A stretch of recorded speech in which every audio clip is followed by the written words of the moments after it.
온전한 구원을 이루어가는 교회와 성도 15번 이제 오늘 마치려고 합니다. 결론은 이것입니다. 오직 예수 그리스도의 은혜로 구원을 얻습니다 라는 것입니다. 제가 이 강의를 하다가 우리 교단 내에 어떤 선배 목사님을 만나게 됐는데 수요 예배 이런 의미에서 이렇게 해서 말씀을 나누고 있습니다. 제가 그렇게 고백하게 됐어요. 오늘날 많은 사람들이 믿음 생활하지만 한국 교회가 회복돼야 되는 신학 중에 몇 가지가 있다면 첫 번째는 교회론이고 또 한 가지는 구원론이고 또 한 가지는 직분론이 회복되지 않으면 한국 교회는 아무 소망이 없습니다.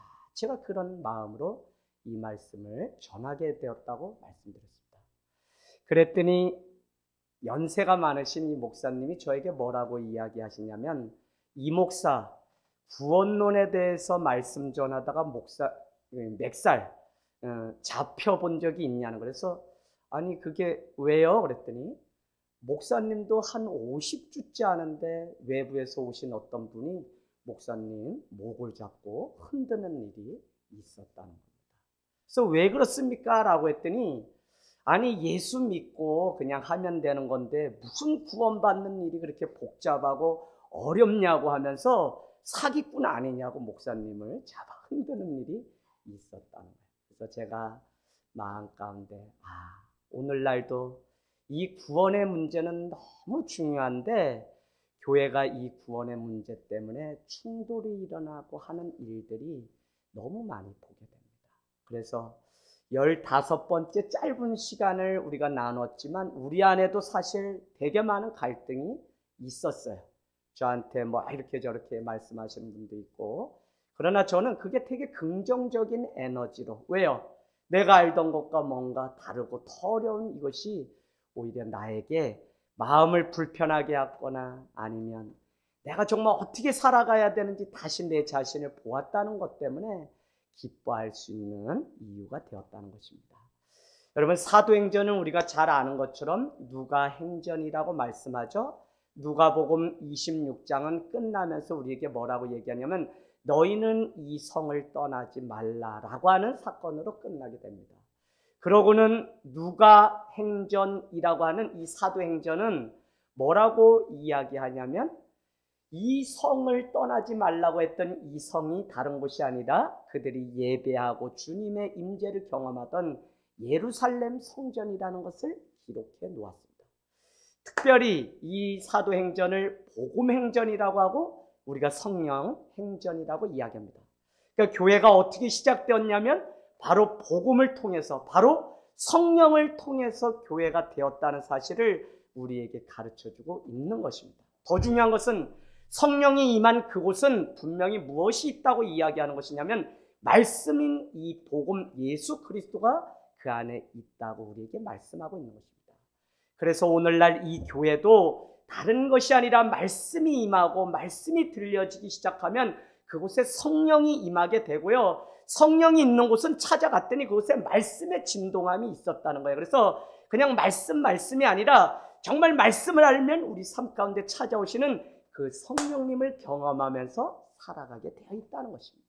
진정으로 우리가 말씀이 내 삶에 부딪히고 그 말씀대로 살아가려고 몸부림치는 그것이 있게 되면 그곳에는 성령의 놀라운 사건들이 일어나게 된다는 것입니다. 그래서 사도행전은 우리에게 다른 것 가르쳐 주려고 하는 것이 아니라 성령이 임하게 되면 누구든지 변화된 그 사람이 교회가 되고 이 교회는 다른 일이 아니라 세상 열방을 향하여 또 교회를 세우고 영혼을 낳는 선교하는 일들을 하게 되어 있다는 사실을 우리에게 가르쳐주고 있다는 것입니다. 그러니까 세계 열방, 세계 교회, 세계의 복음을 전하는 그 일들은 이상 가지고 되는 것이 아니라 우리가 예수 그리스도의 성령 안에 온전한 변화를 경험한 그 교회를 통해, 그 사람을 통해 하나님은 쓰시고 사용하시는데 그것이 열방 가운데 하나님의 복음, 예수 그리스도를 전하는 교회가 세워지고 하는 일들이 일어난다는 것입니다. 여러분, 사도행전 1장 3절로 여러분 가보세요. 1장 3절은 다른 것이 아니라 예수님이 승천하시기 전에 이 땅 가운데서 40일 동안 마지막으로 하신 일이 무엇이라고 우리에게 가르쳐 주냐면 뭐라고요? 하나님의 일을 말씀했다고요. 하나님 나라의 일. 그러니까 이 사도행전은 우리에게 무엇을 가르쳐 주는 것이냐면 성령의 충만함을 입은 변화된 백성, 변화된 그 백성이 세워진 그 교회가 어떻게 하나님의 나라의 일들을 펼쳐가게 되는지 사도행전은 우리에게 보여주고 있습니다. 여러분도 이제 믿음 생활하고 또 이렇게 하면서 마음에 어떤 소원이 있어야 되냐면 하나님, 나도 하나님의 나라의 일을 하기를 소망합니다. 나도 하나님 나라의 일꾼으로 살기를 소망합니다. 하나님께 쓰임받기를 원합니다. 라는 간절한 소망이 우리 안에 있기를 원합니다. 교회는 여러분 그냥 세워져서 우리끼리 모여서 그냥 이렇게 사는 그게 아니라 왜 교회가 부흥하고 왜 기도하고 왜 말씀 가운데 우리가 세워져야 되냐? 성령의 경험을 통해서 우리는 세계 열방을 향해 영혼을 구원하는 일을 위해서 교회가 존재하는 것이지 구원의 그 열차를 준비하는 일이 교회지 우리는 우리끼리만의 그 공동체가 아니라는 사실입니다. 그러려고 하니까 우리 안에 복음, 성령이 충만하게 있어야 되는데 그것이 뭐냐? 하나님 나라의 일이라는 겁니다. 저는 여러분을 왜 하늘 땅 교회, 우리 교회를 왜 이 오산에 불렀을까 늘 생각해요. 왜 척박한 이 오산 땅에 불렀을까? 여러분, 오산에 사는 이상은 여러분이 뜨겁게 기도해야 될 제목이 있습니다. 작년에 우리나라에서 자살률 1위가 누구였냐면 오산시였어요. 제가 그걸 알고 계속 저녁마다 기도합시다. 이건 뭐 오산시청 공무원만 기도하는 게 아니라 백성이면 다 기도해야 돼요. 올해 서울신문이 다시 조사했는데 전국의 10곳 자살률 오산이 몇 위에 있을까요? 오산이 2위로 떨어졌어요. 2위면 정말 여러분 그거 아세요? 오산에서 올해 자살하신 분이 141명입니다. 인천이 147명이에요. 심각한 시대 살아요. 오산이 어둠 속에 산다고요. 저는 왜 그러냐 했더니 밀려서 살만한 곳이고 회사가 여기라 그래서 여기까지 왔는데 여기서도 살 방법이 없으니까 결국 그들이 택한 것이 뭐냐면 죽음이라는 것을 택하게 된 것 같아요. 그래서 우리가 이 사실을 알고 얼마나 깨어서 기도해야 되는지 모릅니다. 지금 오산 이 땅이야말로 성령의 충만함이 있고 어둠의 영이 물러가도록 믿는 교회가 빛을 발하면서 복음 가운데 깨어있지 않으면 오산은 아무 소용이 없어요. 소망이 없어요. 그래서 우리가 날마다 하나님의 그 나라의 일을 생각하면서 깨어있는 교회와 백성이 되기를 원합니다. 여러분, 교회와 세상이 어떻게 관계를 맺어야 되는지 사도행전은 우리에게 가르쳐주고 있습니다.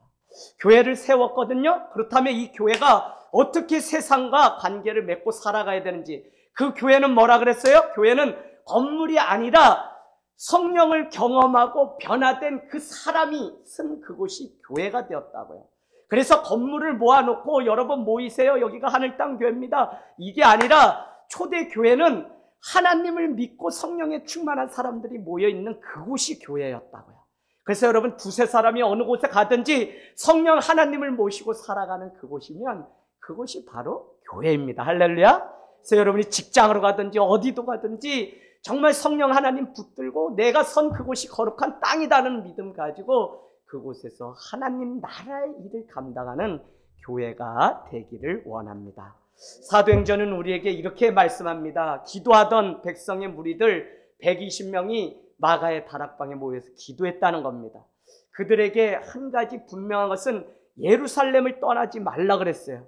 언제 아버지의 그 때와 시간입니까? 라고 물었더니 너희는 그걸 알 바 없고 너희는 예루살렘을 떠나지 말고 약속한 바 아버지의 그 약속을 기다리라고 말씀하고 있습니다. 그 약속이 뭐예요? 말씀이죠. 언약이죠. 성령이죠. 그 말씀이 충만해서 여러분이 세상 가운데로 나가라는 거예요. 교회에 모여서 여러분이 성령의 충만함을 받고 그러고서 가라는 거예요. 그래서 교회 날마다 우리가 모여야 되는 이유가 있는 것이지 이 교회 뭐 다른 것 없습니다. 여러분이 성령의 충만함을 기도를 통해서 우리가 경험하게 되면 그곳 가운데 사도행전 2장은 성령이 반드시 임한다는 겁니다. 그것을 보고 뭐라고 이야기하죠? 술 취했다고 말하는 사람들도 있어요. 조롱하는 사람들도 있어요. 그런 것과 상관없이 우리는 어떻게 해요? 성령의 충만함을 날마다 입고 살아가는 것입니다. 그렇게 됐더니 사도행전 2장 42절에서 47절만 벌써 가도 뭐라고 하냐면 이 기도의 공동체는 성령의 공동체가 되고 다시 사랑의 공동체가 돼서 사도의 가르침을 받고 서로 물건을 통용하고 떡을 떼는 아름다운 사랑의 공동체가 되었다는 거예요. 그래서 이미 그곳이 교회지만 주님은 사도행전 3장을 통해서 선교할 때 그 교회가 온전한 교회임을, 세상을 향해서 교회가 한없이 열려 있어야 된다는 겁니다. 우리가 말씀, 본질 늘 이야기하지만 그 본질을 붙들고 살면서도 변하지 않는 이 본질 앞에서 우리는 늘 열어놓아야 되는 게 있는데, 교회 문턱을 낮추고 우리의 가슴을 열어서 누구든지 선교하고 복음을 전할 때 그 주님의 사랑을 경험할 수 있도록 우리가 준비하는 그 일이 얼마나 중요한지 몰라요. 여러분, 사람도 이렇게 겪어보면 어떤 사람은 원칙주의자가 있고 어떤 사람은 무조건 다 열어놓고 또 살아가는 사람이 있어요. 그러나 이 두 가지가 같이 있어야 됩니다. 본질을 분명히 붙들고 그건 변하지 않는 것. 그러나 이것만이라고 하면 우리는 사람을 살리지 못해요. 그러면서 우리 스스로 계속 이렇게 성을 쌓고 우리만 의인이 되어서 그 안에 살아가려고 합니다. 그래서 날마다 우리는 죄인의 공동체임을 고백하면서 세상을 향해서 또 다른 죄인들이 들어올 수 있도록 사랑의 가슴으로 문을 열고 우리의 가슴을 열어놓는 그 일들을 날마다 하길 원합니다.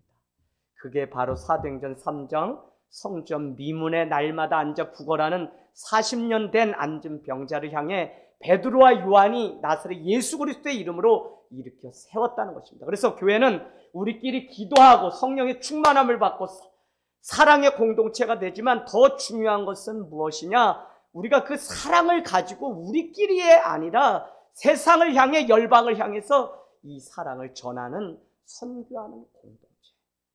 여러분, 제가 고백하면서 가장 감사한 게 집사님 뭐냐면요, 하늘땅교회가 가난하지 않다는 거야. 저는 늘 가난하게 살려고 하고 가난의 자리로 가려고 하지만 지난주도 여러분께 고백했지만 3년 전에 이 수요예배 은혜 시간에 하나님께 기도하는데 이제 하늘땅교회 새 차를 좀 준비하라는 마음 주셔서 여러분 이제부터 기도하다가 열리면 그때 우리 해요 하고 선포한 게 3년 전이더라고요. 그래서 제가 차 몰 때마다 지금도 마음에 변함이 없는 것입니다. 어떻게 이 차가 우리 교회에 생겼지, 이 비싼 차가? 그래서 제가 너무 신기해서 이거 버튼 누르면 땡 눌러가 탁 접히고 또 탁 눌러보면 또 열리고, 아이고, 이렇게 좋은 시대에 좋은 것 가지고 하나님이 아무것도 없는 그 황무지에서 이제는 모든 것 있게 하시고 모든 것 갖게 하셨으니 얼마나 우리가 가난한 자 같으나 있는 자요 부유한 자입니까? 그래서 고백하기는 더 나누고 더 나누고 더 나눌 수 있는 그런 우리의 심령이 되기를 원합니다. 여러분, 계속 소문나니까 저는 우리 교회 좋다고 떡방앗간에서 소문났다고 제가 고백했는데 오늘 또 동태탕 집에 딱 갔어요. 그 집도 오래전에 제가 막 갔는데 작은 음악회 하는데 캐톨릭 신자인데 목사님 제가 본 사람 중에 다르네요 하면서 뭐라고 이야기하시냐면 작은 음악회 한다면 저도 후원금 좀 내고 싶습니다 하고 벌써 3, 4년 전에 이렇게 10만 원을 탁 주셔서 지금까지도 제가 잊지 못하는 분입니다. 그곳에 오늘 일부러 찾아가서 인사했더니 왜 이렇게 오랜만에 왔어요 하는데 그분이 계속 또 직원들한테 아우 저 하늘땅교회 막 하니까 직원 중에 한 분이 쫓아나와서 목사님 교회가 어디 있습니까? 라고. 그래서 제가 또 자세히 알려드렸어요. 요새 또 우리 집사님 한 분이 다른 교회 다니시는데 하늘땅교회 가면 너무 좋다 해가지고 이마트 옆에 구두 수선집, 그래서 또 가보라고 얘기했다는 거예요. 또 어디 가보라고 얘기했어요. 그래서 제가 그 얘기 누가 이렇게 얘기도 해주는데 제가 얼른 가요.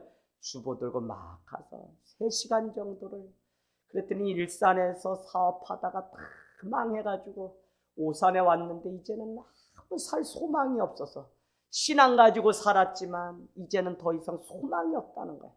그래서 제가 교회를 소개하고 나오세요 했더니 바로 이 한주 아파트 사시는데 뭐라고 말씀하시냐면 수도 없이 많은 사람들이 전도하러 왔는데 자기 얘기를 들어준 사람은 아무도 없이 그냥 우리 교회 오라고 뭐 떡 주고 화분 주고 많이 했는데 목사님은 어떻게 용기 있게 아무것도 가지고 오지도 않고 이렇게. 근데 감사하다. 왜? 3시간 이야기 들어준 사람이 없대. 그래서 제가 기도하시다가 때가 되면 우리가 만나겠죠. 조남만 알려주세요. 제가 오늘부터 여기 품고 기도합니다. 그랬더니 열심히 집사님으로 뜨겁게 일산에서 섬기시다 용호산까지 내려오신 분이에요. 여러분, 여러분이 한 손은 잡았다면 이제 한 손은 펴서 정말 세상 가운데 사랑을 전하는 일들이 있길 원합니다. 세상은 지금도 우리에게 빵을 달라고 자꾸 그래요. 배가 고파요. 그래서 우린 빵도 줄 수 있어야 돼요. 귤도 줄 수 있어야 돼요. 그런데 중요한 것은 정말 결정적으로 은과 금이 아니라 나사렛 예수 그리스도 그 이름을 전해줄 수 있도록 우리는 복음의 무기를 가지고 늘 걸어가야 됩니다. 그렇지 않고 늘 열어놓고 다 퍼준다 그래서 되는 게 아니에요. 결정적인 때는 이 말씀이 우리 인생 가운데 들어와서 우리의 삶을 변화시켰던 것처럼 세상의 많은 사람들을 변화시키는 은혜를 경험해야 됩니다. 여러분, 사도행전 2장 21절 보세요. 2장 21절. 사도 베드로가 이렇게 성령이 임하게 되자 고백합니다. 누구든지 주의 이름을 부르는 자는 구원을 받으리라. 할렐루야. 누구든지 주의 이름을 부르는 자는 구원을 얻습니다. 그런데 2장 37절에 가니까 베드로가 성령의 충만함을 받게 되니까 그가 뭐라고 이야기하냐면 예수 그리스도에 대해서 복음을 전하니까 유대 관원들이 베드로의 그 설교를 듣고 37절에 가니까 그 말을 듣고 말씀을 듣고 마음에 찔려서 이야기하기를 형제들아 이제 우리가 어찌할꼬라고 자기의 가슴을 치면서 내가 그러면 어떻게 거룩한 삶을 나도 살아갈 수 있습니까 하는 부딪힘의 시간들이 있었다고요. 그래서 누구든지 복음을 성령 가운데 전하고 우리 자신이 하나님의 은혜 가운데 살아가게 되면 거기에 능력이 임하게 되어서 정말 누구든지 변화되는 거룩한 일들이 있게 됩니다. 여러분, 오늘 유대관원들이 자기 가슴을 치며 이제 내가 어찌할꼬 하는 이런 통해하는 이 일들이 어떻게 일어날 수 있겠어요? 성령 가운데 그도 하나님의 음성으로 듣게 되니까 그가 그 안에 그런 마음들이 있게 됩니다. 여러분, 제가 목회를 하면서 가장 중요한 것은 누가 은혜를 받냐. 주님의 말씀이 들려질 때 은혜가 시작돼요. 여기 오늘 예배에 있지만 주의 말씀이 들려지지 않으면 아무것도 그 마음을 다 갈기갈기 찢잖아요. 그래서 우리가 말씀을 듣는 여러분도 2시간, 3시간 정말 예배 전에 기도하고 오셔야 돼요. 그냥 이렇게 쉽게 들을 수 있는 게 아니에요. 왜요? 성령의 교통함 가운데 전하는 자나 듣는 자나 다 은혜가 임하려면 우리가 엄청나게 줍니다. 근데 성령 안에서 하는 일들이고 듣게 되면 이 말씀은 오늘 우리 가운데도 남에게 하는 말씀이 아니라 형제들아 이제 이 말씀을 들었으니 우리가 어찌할까 하며 자기의 가슴을 치는 일들이 있게 됩니다. 38절은 2장 38절은 회개하라고 말씀하고요. 예수 그리스도의 이름으로 세례를 받으라. 죄사함을 받으라. 그리하면 성령의 선물을 받으리라고 말씀합니다. 그래서 우리가 성령을 사모하는데 그 성령은 언제 임하느냐? 회개할 때, 예수 그리스도께 세례를 받을 때, 죄사함을 받는 그 일 가운데 성령의 충만함이 우리 가운데 일어나게 됩니다. 물론 성령이 임할 때 우리는 죄 가운데서 떠나는 일도 있습니다. 상호 관계죠. 그런데 우리는 날마다 이 죄의 자리 가운데 떠나가야 돼요. 숨기를 좋아하고 거짓으로 행하기를 좋아하고 하는 것들은 사실은 성령 가운데 우리가 아직도 자유하게 내 자신을 드러내지 못하는 것이에요. 그러나 그 상처가 그 아픔이 예수 그리스도의 성령 앞에 다 드러나게 되면 하나님은 그것을 바꾸셔서 빛으로 만드시고 성령의 선물을 우리 가운데 주신다는 겁니다. 그때 우리는 담대함을 얻고 세계 열방을 향해서 나를 부르신 하나님의 그 사명들을 감당하면서 우리가 갈 수 있다는 거예요. 이 일을 경험한 교회는 오늘 2장 41절 42절 다른 거 하지 않고 오직 성전에 모여서 오로지 기도에 힘썼다고 고백하고 있습니다. 여러분, 계속적으로 한국교회를 제가 말하는 것은 비판하려고 하는 것이 아니라 세상 풍조를 따라 여러분이 살아가지 말라는 거예요. 1.5세대의 목회자들이 유학 갔다가 한국에 많이 들어왔어요. 들어오면서 뭐를 가지고 왔냐면 서양에서 유행하는 세련된 프로그램을 많이 가지고 왔습니다. 그 프로그램은 정말 우리가 날마다 주님 앞에 무릎을 꿇고 기도하던 기도를 밀어내고 세련된 프로그램이 들어와서 한 번도 교회가 기도하지 못하게 해요. 그래서 오늘날 교회에 문제가 있으면 성도들이 매달려서 기도하는 것이 아니라 떠난다고 다 생각하고 있어요. 누가 불렀는데? 누가 이 교회로 불렀는데? 성령 하나님이 보내셔서 우리가 온 것이지 내가 내 발로 무슨 일을 하려고 온 것이 전혀 아니거든요.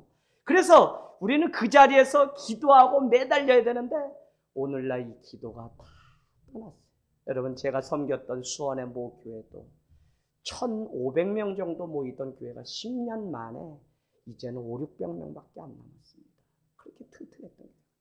서울에서 마지막으로 사역했던 교회가 1,200명 모이던 교회가 180명 정도 남았습니다. 교회요? 그냥 무너지는 거 하루아침입니다. 목회자 잘못이라고만 하시겠어요? 아니요. 성령 가운데 깨어있지 못하기 때문에. 혹시 여러분 하늘 땅 교회에 오셔서 이전 교회에서 상처받고 뭐 받고 해서 여전히 교회가 바로 가고 있는지, 이재학 목사가 바로 가고 있는지 여러분이 날마다 평가하고 그런다면 그것은 잘못된 거예요. 이제 6개월, 7개월 봤으면 이제는 여러분이 이곳에서 건강한 교회로 세워가는 일을 해야지 제가 혼자 할 수 있는 일이 아닙니다.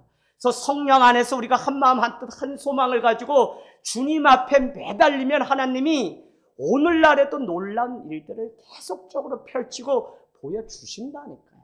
그러려면 우리가 날마다 주님 앞에 오로지 기도에 힘쓰는 그런 삶이 되기를 원합니다. 여러분, 교회는요 다 있어야 하는 것 같지만 다 있기 때문에 문 닫는 일들이 얼마나 많습니까? 은과 금이 없어도 됩니다. 돈이 없어도 돼요. 실력이 없어도 돼요. 그러나 예수 그리스도 복음 성령을 사모하는 자들이 있다면 그곳은, 그 교회는, 그 백성은 반드시 쓰임을 받습니다. 디모데서가 우리에게 말씀하기를 어떤 집에 금그릇, 은그릇, 질그릇 다 그릇이 있는데 중요한 것은 귀하게 쓰임받는 그릇이 있고 천하게 쓰임받는 그릇이 있다는 거예요. 나의 은사가, 나의 실력이 질그릇밖에 안 돼, 은그릇밖에 안 돼 이렇게 생각할 수 있지만 하나님은 그런 것을 보는 것이 아니라 더 귀히 쓰임받는 그릇이 있고 천하게 쓰임받는 그릇이 있다는 거예요. 여러분, 우리가 무슨 뭘 많이 가지고 있기 때문에, 서울대 나왔기 때문에 귀하게 쓰임받아요? 전혀요. 우리가 하나님 앞에 날마다 주님의 마음, 성령님을 모시고 놓치지 않고 살아가면 하나님은 그 사람을 쓰시는 거예요. 아무리 좋은 제품이 있고 아무리 좋은 무엇이 있다고 해도 쓰임받지 못하면 그것은 그냥 아무것도 아닌 겁니다.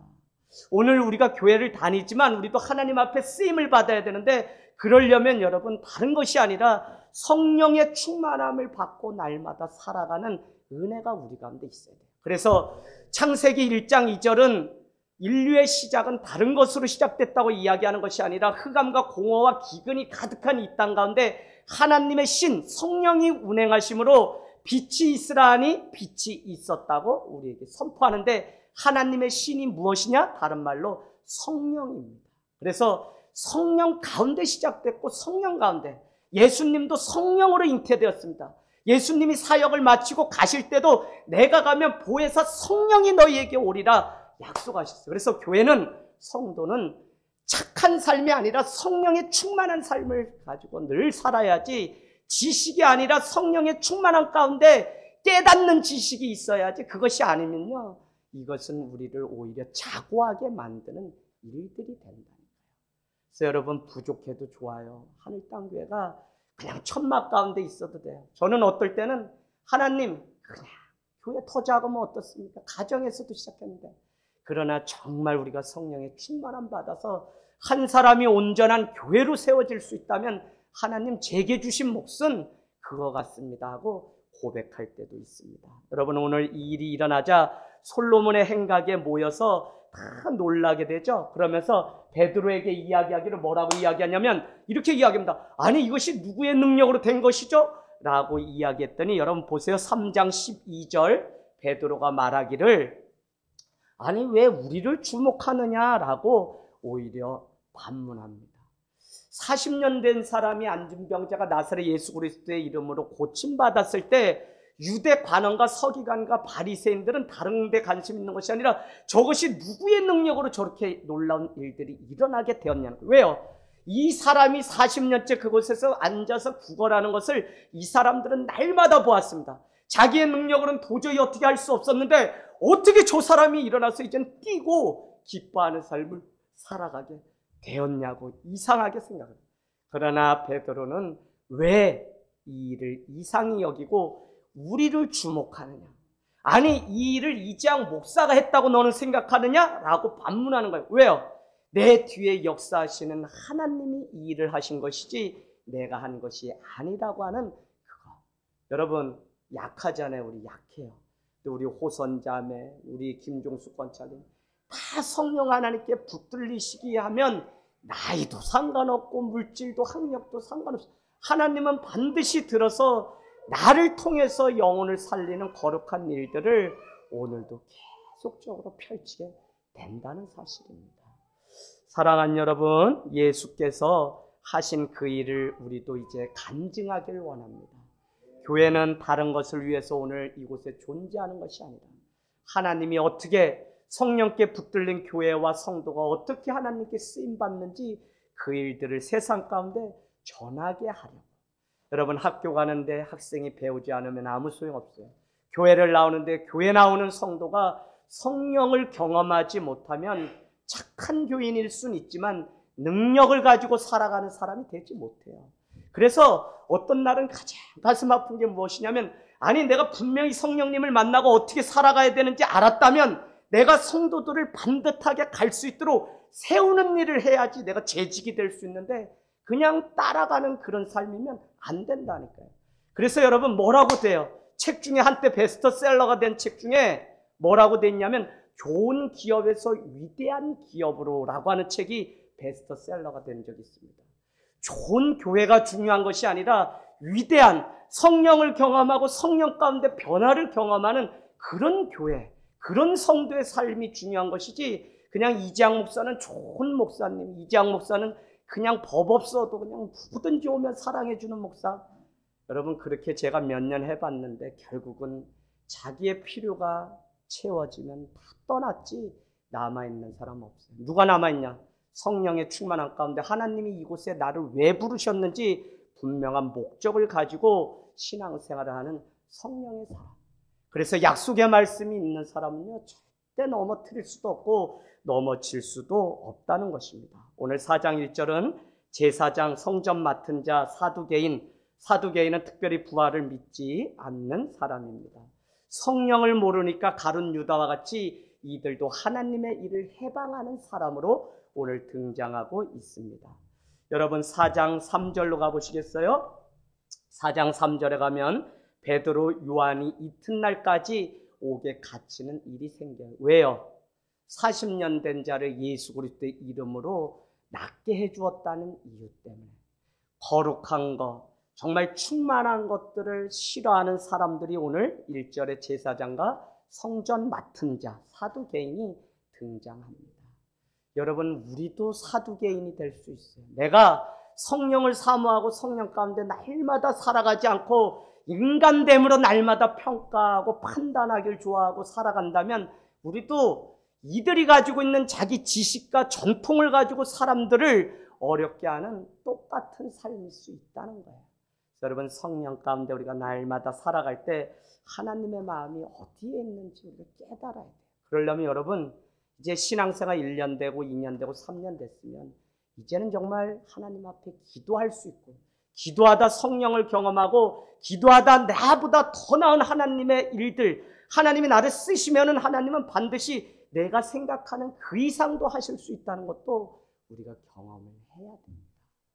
왜 평범하게 살던 사람이 다 세상 일들 버리고 아이 카자흐스탄으로 왜 가고 우즈베키스탄으로 왜 가고 이집트 남아공으로 왜 가요? 우리 사모님 얼마 전에 왔다가 아파가지고 검사하고 이런 일들 보면서 아프신데도 다시 저렇게 선교하러 또 가셔야 되나? 그 마음이 인간적으로 든다니까. 왜 가요? 성령이 그 안에 있으니까 하나님이 아파도 나를 또 쓰시고 나를 보내셔서 하실 분명한 일이 있다고 생각하니까 척박한 그 땅에 가는 거거든요. 여러분, 성령 하나님과 날마다 우리가 동행하기를 원합니다. 은혜 입은 사람의 특징은 첫 번째는 반응합니다. 여러분, 가만히 냉랭하고 차든지 덥든지 하라고 차라리 요한계시록에 하는데 매일 그냥 그날이 그날이고 가만히 있으면 우린 그 죽은 거예요, 죽은 거. 그래서 반응이 있어요, 사는 거는. 산 사람은 반응이 있어요. 우리 이세비 잠자니까 지금 반응이 없어요. 가만히, 네. 근데 반응은 무엇으로 나타나냐면 교회는 부흥의 역사로 반드시 반응이 나타나요. 그래서 성령이 우리 가운데 여러분을, 나를 좀 뒤흔들 수 있도록 하나님께 내 자신 한번 맡겨보지 않을까요? 좀 못나고 좀 못생기고 좀 부족하면 어때요? 그러나 하나님께 맡기면 하나님이 그 사람을 들어서 사용하신다. 저는 우리 교회, 우리 교단, 우리 나라에 훌륭하고 큰 교회들이 많아요. 그래서 부흥도 경험했어요. 그래서 그거 자체를 무시하거나 사람의 일로 생각할 수는 없어요. 여의도에 무슨 교회 많은 교회 있어요. 다만 마지막 성령님이 기뻐하시는 그 자리에서 떠나서 성령 하나님께 순종을 안 하고 인간의 일로 목회를 마치려고 하니까 그 부흥된 그것이 자기의 배를 채우는 일로 바뀌니까 문제지. 오늘날 이 한국교회 얼마나 놀라운 부흥의 역사들, 근데 그곳에는 성령 하나님께서 일하시는 일들이 반드시 있었다는 것입니다. 오늘 3장 15절로 건너가 보세요. 3장 15절로 넘어가 보면 생명의 주를 죽였도다. 그러나 하나님이 죽은 자 가운데서 그를 살리셨으니 우리가 이 일의 증인이라 라고 베드로와 요한이 오늘 선포합니다. 왜요? 솔로몬의 행각이 사람들이 막 모여서 이 일이 어떻게 됐느냐 막 이렇게 이야기하자 왜 우리를 주목해 보느냐라고 이야기하면서 3장 15절에 하나님이 죽은 자 가운데서 그를 살리셨으니 우리는 이 일의 증인이다 라고 하면서 자기의 분명한 사명에 대해서 이야기합니다. 이 일의 증인이 뭐죠? 예수 그리스도에 대해서 증인. 증인 여러분 항상 써놓으셔야 돼요. 증인은 순교자라는 뜻입니다. 순교자. 여러분 이 일의 순교자가 돼야 됩니다. 하나님이 하신 일에 대해서 우리가 순교자의 심정으로 살아가야 돼요. 근데 그게 우리 힘으로 되냐고요? 안 된다니까요. 성령 하나님께 우리가 이끌리고 충만함이 있어야만 우리가 순교의 자리에 갈 수 있는 것이지 우리의 생각과 결단은 미약해서 넘어지기 쉬우나 예수 그리스도의 그 은혜만이 크고 넘치기 때문에 우리가 우리의 생명을 아깝게 여기지 않고 오늘도 이 길을 가고 복음을 전하는 일들을 하는 겁니다. 오늘 우리 교회를 통해서 이렇게 세워진 2호 교회, 로뎀나무 교회 목사님이 찾아오셨어요. 형님, 이렇게 해서 어느 교회 청빙을 받았는데 개척한 지 3년 놓고 제가 이 교인들 몇 명 없지만 가야 되나요? 하고 저한테 질문하러 왔어요. 야, 기도하자. 하나님이 너에게 말씀하시겠지. 주님이 기뻐하시는 것이 무엇인지 다 내려놓고 한번 기도하자라고 오늘 이야기했습니다. 그러면서 이 말씀을 제가 준비하던 마음이 들어서 너가 산골로 가든지 저기 대도시로 가든지 어디로 가든지 두려워하지 말고 그곳에 너가 증인, 순교자로 간다고 하는 마음만 있으면 어느 곳이든지 가서 목회 못하겠니?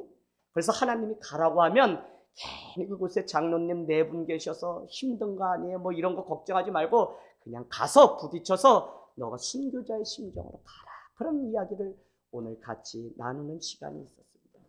여러분 성령이 우리 가운데 있게 되면요. 하나님 나라의 일, 먼저 그의 나라와 의를 구하는 삶을 살아가게 됩니다. 복음을 증거하게 되고요. 모든 족속으로 제자를 삼게 됩니다. 성령의 충만함이 있게 되잖아요. 가장 중요한 증거는 우리 안에 영혼을 품고 생명을 낳게 돼요. 모든 족속으로 제자를 삼으라는 사명이 우리에게 있는데 여전히 우리가 영혼 하나를 놓고 왜 간절히 생명 걸고 살지 못하느냐? 우리 안에 성령 충만함이 없기 때문에 그래요. 성령 충만함이 없으면 전할 것도 없어요. 증거도 없어요. 증인으로도 못 살아요. 그래서 여러분 정말 성령 충만함을 잊고 살아야 됩니다.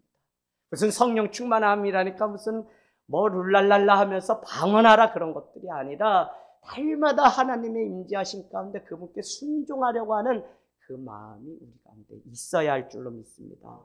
여러분 변화는 다른 것이 아니라 반응이고 부흥이 일어난다니까요. 그래서 오늘 4장 4절 말씀 보세요. 4장 4절에 말씀을 듣고 믿는 자가 많으니 남자의 수가 약 5천 명이었더라. 예수님 한 분으로 시작했는데 어떻게 해요?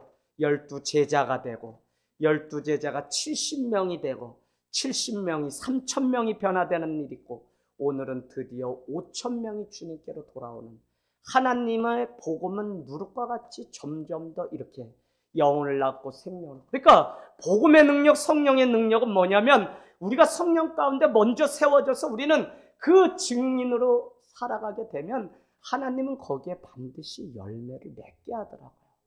하늘 땅 교회가 잘하는 게 뭐 있어요? 아무것도 없어요. 그냥 기도하는 것밖에 없어요. 그러나 한 사람 한 사람 천천히라도 보내주시고 또 보내주시지 않으면 어떻게 돼요? 우리 안에서라도 아이들이 또 자라고 아이들이 자라서 주님 앞에 예배자가 되는 것을 보면 하나님의 일들은 놀랍습니다. 그러나 여러분 반드시 부흥이 오기 전까지 성령 충만함을 우리가 입을 때 조심해야 되는 것이 그때 핍박이 반드시 같이 있게 됩니다. 성령 충만함이 지금 오려고 하는데 사단은 이것을 틀어막아요. 그래서 말씀도 듣지 못하게 되고 인간의 생각으로 가득 넣어서 주님 앞에 순종 못하게 한다니까. 이게 이상해요. 그래서 핍박도 고난도 없이 믿음이 성장하고 하나님의 부흥, 하나님의 기적을 체험하는 것은 성경에 기록되어 있지 않습니다. 핍박과 고난 가운데. 사실 사복음서가 우리에게 인간이 얼마나 무능한지를 어떻게 보여주죠? 자연 사건들.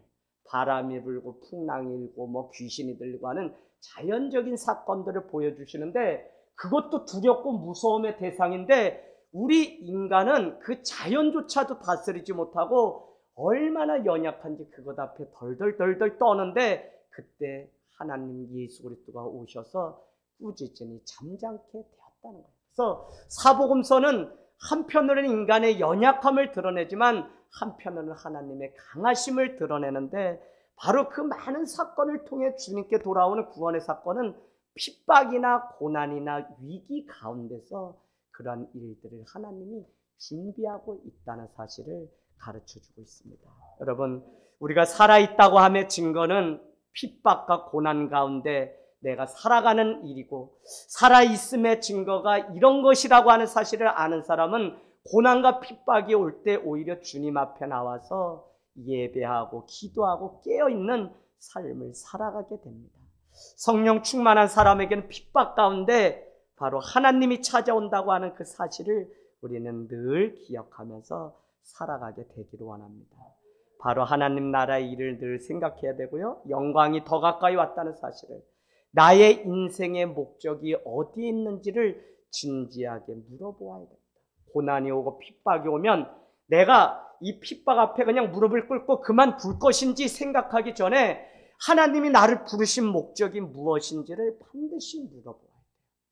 그렇게 그것을 통해서 우리가 깨닫는 바가 있으면 우리는 고난과 위기 속에서도 하나님을 택하지 세상을 쉽게 택하는 법이 절대 없다는 것입니다. 주님 만나는 분명한 목적과 영광이 있으면 고난도 핍박도 이겨낼 수 있습니다. 손해가 되고 우리에게 희생을 요구하는 일이 있더라도 우리는 하나님의 영광이 우리에게 목적이라는 사실을 알기 때문에 그 많은 잔가지들을 다 쳐버리고 주님의 영광을 찾아서 가는 인생으로 바뀔 수 있습니다.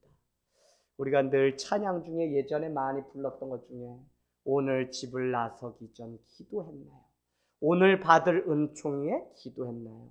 기도는 우리의 안식, 주님께로 인도하니 기도하자고 하는 그 찬양. 여러분 아마 기억나실 겁니다.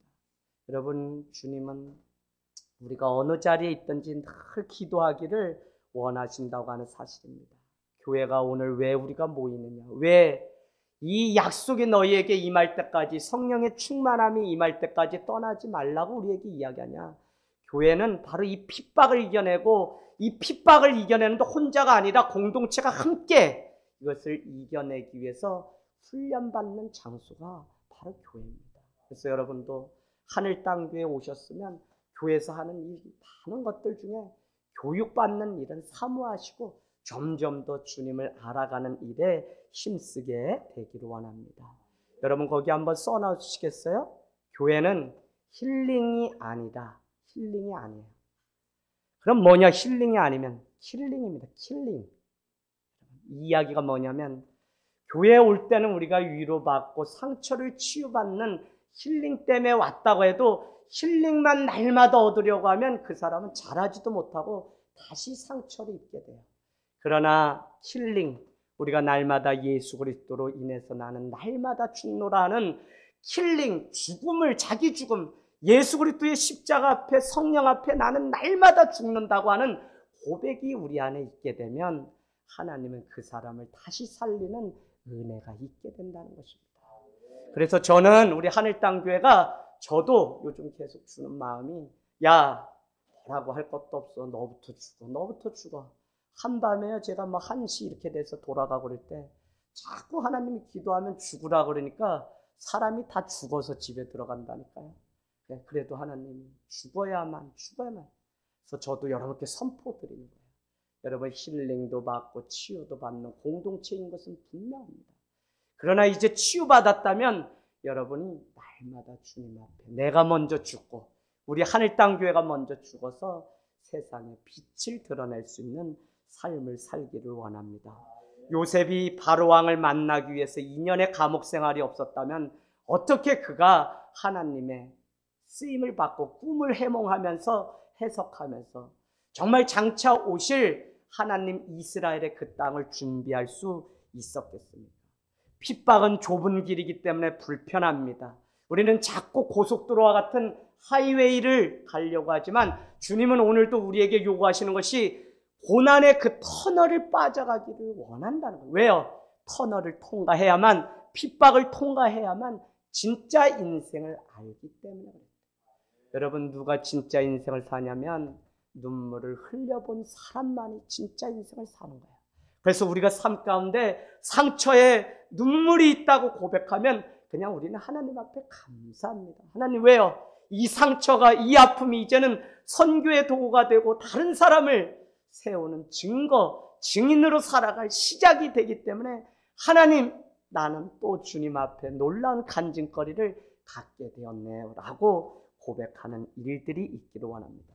바울과 실라가 옥중에 갇혀서 찬양하고 기도했는데 거기에 있는 간수가 예수님을 그 가족이 다 믿게 되고요.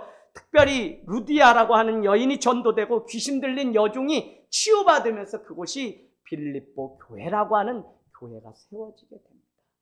어찌 감옥 안에 들어가지 않고 교회가 세워지고 어찌 핍박 없이 오늘 하나님의 영광이 우리 가운데 임할 수 있겠습니까? 저는 여러분 이번 주죠. 재직들 세우면서 분명한 것은 이것입니다. 그냥 재직 세워서 이렇게 살아갈 수도 있겠지만 모든 것을 이겨낸 사람에게 주는 마지막 훈장과 같은 것이 재직 직분이었으면 좋겠다. 그래서 왜 이렇게 어렵냐라고 저한테 묻는 분도 있지만 여러분 이 직분이 얼마나 훈련받은 사람을 통해서 하나님이 일하셔야 되기 때문에 얼마나 귀한 것인지 모른다는 것입니다.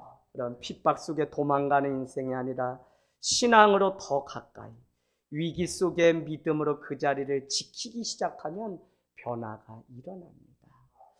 13절 오늘 가보실까요? 13절에 베드로가 그렇게 뜨겁게 오히려 감옥 안에 갇혀서도 그들에게 이야기하니까 그의 담대함을 보고 뭐라고 이야기하죠? 본래 저는 학문이 없던 자인데 이상히 여기게 됩니다. 그러면서 또 전에 저가 예수와 함께 있던 줄 알고라고 기록해 놓았습니다. 무엇이냐? 베드로는 첫날부터 지금까지 하나님과 함께 있었다고요. 그 자리를 떠나지 않았다고요. 그래서 교회는 성령 가운데 예수님과 함께 그 자리를 지키고 떠나지 않게 되면 하나님 반드시 변화, 반응, 부흥을 일으켜 주신다는 것입니다. 재직이 왜 어려워요? 재직이. 다 떠나도 그 자리를 지켜야 되는 사람이 재직이고 일꾼이기 때문에. 그러나 중요한 것이 오늘 우리가 예배 자리, 우리가 기도의 자리 지키고 있으면 그런 거 있으시죠? 때가 되면 저 사람 돌아왔으면 하는데 돌아온다니까요. 우리 이성애 집사는 올해 우리 예은이 딱 보고 얼마나 좋아서 제가 수협에 예은이 딱 있는 거 보고서 막 달려오는데 저 기쁨. 왜? 1년 예은이가 고상가정 어려운 시간이 있어도 계속 기도했다는 증거. 제가 또 막 기도해. 기도를 5년을 기도했더니 영신이 아빠가 딱 오는데 그냥 떡볶이만 하다가 그냥 가도 얼마나 기쁜지 몰라요. 성령님 가운데 내가 이 자리 지키고 하늘 땅교가 이사가지 않고 이 자리에서 기도하고 예수님과 함께 있기만 해도 거기에 놀라운 변화들이 일어나는 것을 보면 우리가 성령 하나님을 모시고 그 자리를 지키는 그 일이야말로 하나님이 원하시는 일이라는 것입니다. 여러분 오늘 말씀 10절 보시겠어요? 너희가 함께 읽겠습니다. 시작.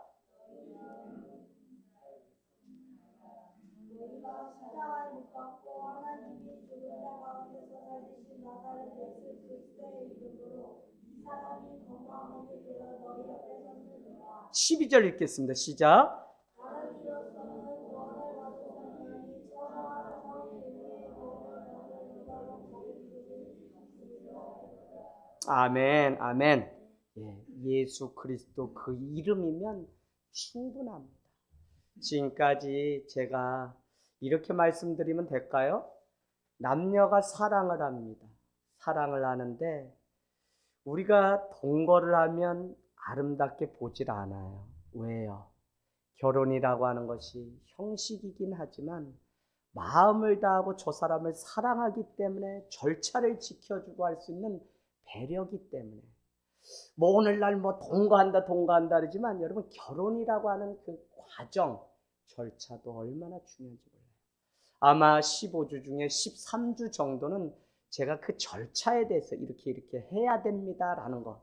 특별히 오늘날 그냥 예수님만 믿으면 됩니다 하고 너무 구원을 가볍게 여기는 것에 경종을 울리려고 아니요. 예수님을 믿으면 삶까지 변화되는 과정이 있어야 됩니다. 중생과 성화의 과정이 반드시 있어야 됩니다. 라는 것을 제가 말씀드렸다면 지난주와 이번 주는 예수 그리스도의 은혜로 구원받습니다. 우리가 잘 아는 것처럼 예수 그리스도만 믿으면 구원받습니다. 라고 오늘 마치게 됩니다. 결론은 그렇습니다. 예수 그리스도 외에는 다른 구원을 주실 분이 없습니다. 많은 사람들이 평안을 다른 이름으로 찾고요.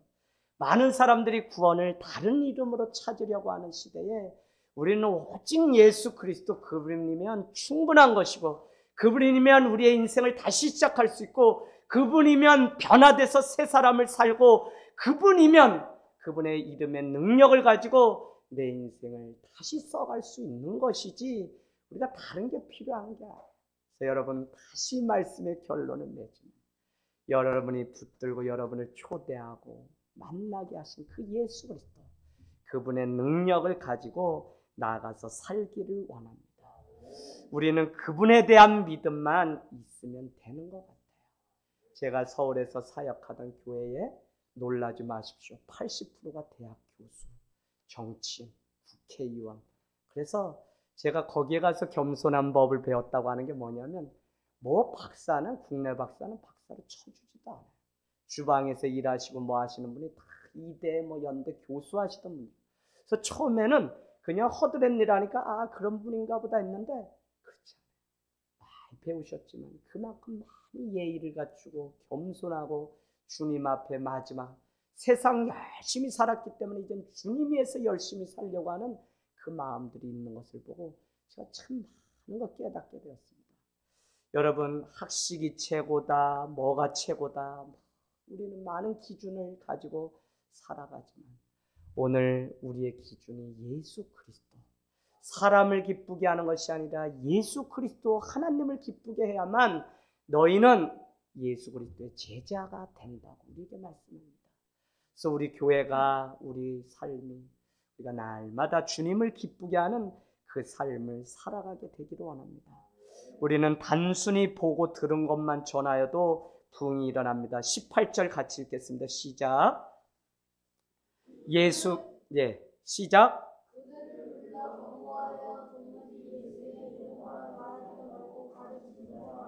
누구에게 이야기한 거예요? 베드로와 요한에게. 야, 알았다.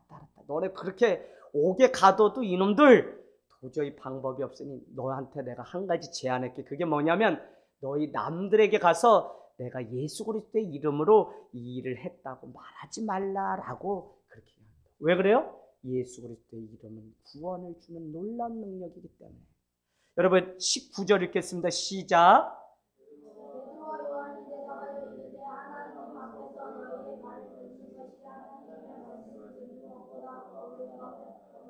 예, 베드로는 더 힘있게 성령 충만하니까 오히려 서기관과 자기를 가뒀던 그들에게 이렇게 이야기합니다. 하나님 앞에서 너희의 말을 듣는 것이 하나님의 말씀을 듣는 것보다 옳은가 너희가 스스로 판단해봐라. 너희 말을 듣는 게 낫는지 하나님의 말씀을 듣는 게 낫는지 너희들도 다 알 것이기 때문에 너희가 판단해라. 그건 뭐예요? 내가 오늘 예수 그리스도에 대해서 말하는 것이 좋은지 너희가 말하는 요구하는 그것대로 내가 세상을 이야기하고 예수 그리스도 이야기 안 하는 게 좋은지 너희가 한번 판단해봐라. 반어법이죠.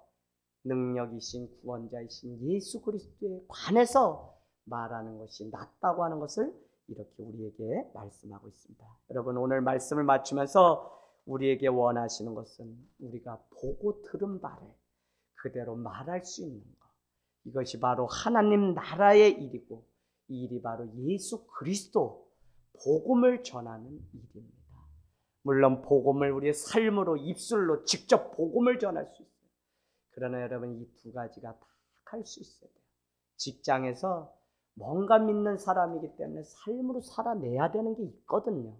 그런가 하면 분명히 모임에서 예수 그리스도의 사람이기 때문에 나는 예수 그리스도를 믿어 라고 선포하고 끊을 수 있는 용기와 결단이 있어야 돼요.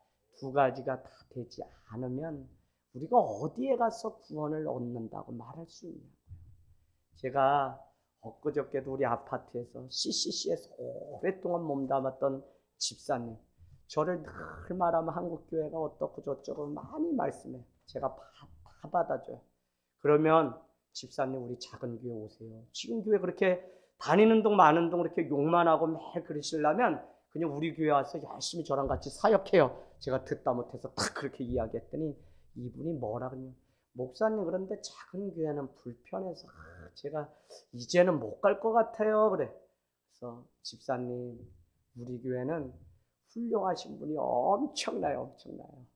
그랬더니 이분이 무안스러워가지고 예 목사님 나중에 커피 한잔하고 안녕히 가세요. 그래서 저도 여러분 뭐가 이렇다 저렇다가 아니라 오늘 우리가 그 자리에서 성령의 충만, 성령님이 기뻐하시는 그 삶이 있다면 우리의 입술에 보고 들은 바를 전하지 않을 수 없어요.